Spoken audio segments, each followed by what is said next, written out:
बिस्मिल्लाहिर्रहमानिर्रहीम। नया लिबास पहनते वक्त एक बार आयतल कुर्सी और एक बार सूरह कदर और ये दुआ पढ़ लीजिए। तर्जुमा। ए अल्लाह, तूने मुझे नया लिबास पहनाया है, तू मुझे पाक ज़िंदगी अता कर दे और मेरी उम्र में बरकत पैदा कर दे।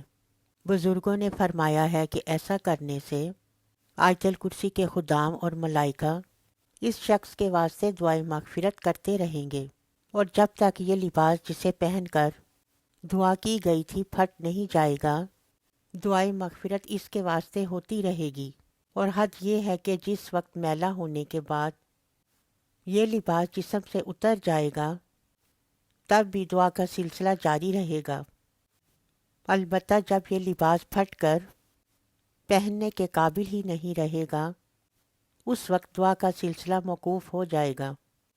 अंदाज़ा करें जिस इंसान के लिए आयतल कुर्सी के मुवक्किलीन हर वक्त मगफिरत की पाक ज़िंदगी गुजारने की और उम्र में बरकत की दुआ कर रहे हों, इसकी खुशबख्ती में किसी को कलाम नहीं हो सकता।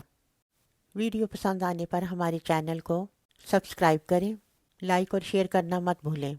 अल्लाह हाफिज़।